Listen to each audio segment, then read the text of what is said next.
Hello there, my name is Retro Lucky to talk about animation, and today we're going to talk about Season 2 of Nutboy from Netflix. Now, if you like Season 1, you will like Season 2. Of course, it did improve a few things that have some issue that I really didn't talk about that much on my first season review, that the pacing. That's the thing that sort of kind of annoys me because the first season was, I think, 8 episodes or 9, that they couldn't figure out the pacing in some episodes. They kind of fixed it on season 2. But be fair, season 2 is still season 1.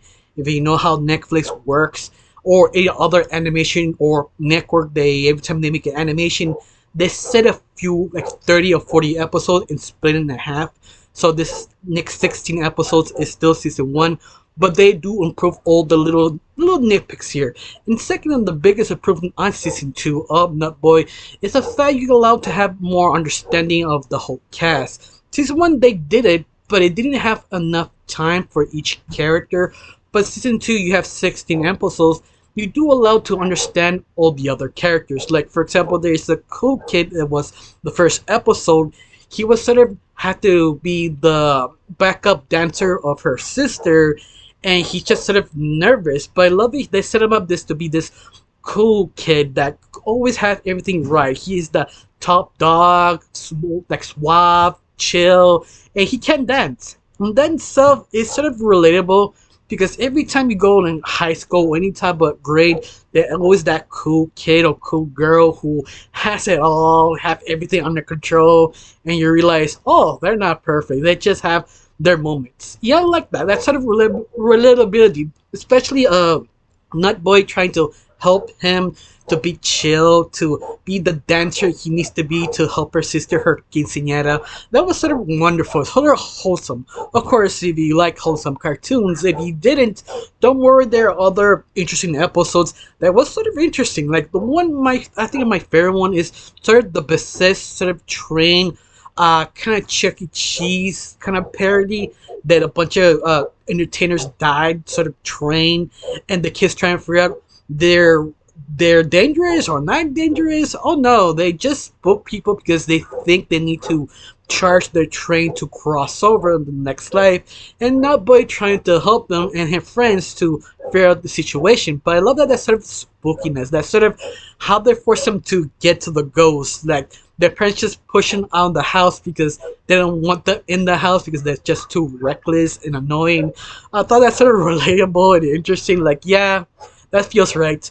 Also, I love they do explore kind of the supernatural, a little bit more. Like they do have ghosts, but you have other creatures that we do not know do exist or not exist, like the donkey unicorn that one of the kids made up because they were sort of babysitting other kids, but nobody knows they're real or fake or they just made up the spot.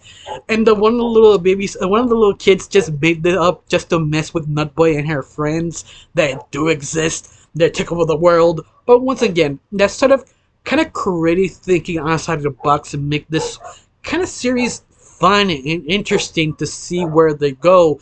Even that, I kind of wish they had more time in the episode, less than 10 minutes. It still is entertaining. Yeah, I also love all the creativity they do, especially the animation. The animation is simplistic, but they know how to use it. And that is just so endearing. Especially all this feels sort of kind of like Hey Arnold. If you've never seen that series, that's sort of chill, but more kind of like Caribbean, not Korean, Cuban kind of island chill.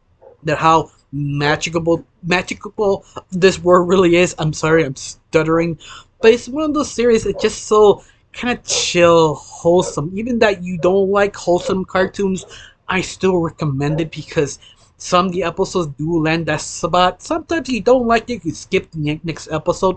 It's just sort of wonderful. I think my favorite episode of this season is I can't remember the kid's name, that he is sort of kind of like a spectrum in a line that he needs to follow the rules. He doesn't have any imagination. He has to have establishment, in other words. to all his high school friends have this sort of secret organizations. He's freaking out. This is how it's supposed to go. It goes deeper of that character because he just sort of obsessive compulsive to be everything in order. He realizes, oh, not realize, that boy at the very end points out, you are basically pretending to be a robot, but you're still a boy. That means you do have imagination. And that is sort of interesting, especially they created like a little society, like a little cult of being truthful, but truthful, like sort of kind of embarrassing secrets that little kids do. Yeah, I love it how this kid trying to go into this organization because he needs to stop Nutboy because he is the rule breaker. At the very end, he became like a regular kid, and that's sort of kind of wonderful. That's why I love this series. It's just sort of sweet, wholesome, very creative sometimes. Of course, I have to admit some pacing issue does ruin one or two episodes, but at the very end, it's just sort of preference because I've seen a lot of people complain some other show pacing to being too slow or too fast, and you watch them, you're like, no, they're perfect. I mean, it depends of sort of the direction they go in of the episode or show. Like if a horror film had to be slower or a comedy had to be faster, it all just depends of your set of taste. Yeah, I really enjoyed the sort of the pacing. Even I do have to complain one or two episodes. This is just great, fun, enjoyable. In fact, what was your favorite episode of season 2 of Nutboy? Tell me down below. Which is your favorite character? I got nothing else to say. Just thank you for watching. Don't forget to subscribe and have a wonderful day. Bye.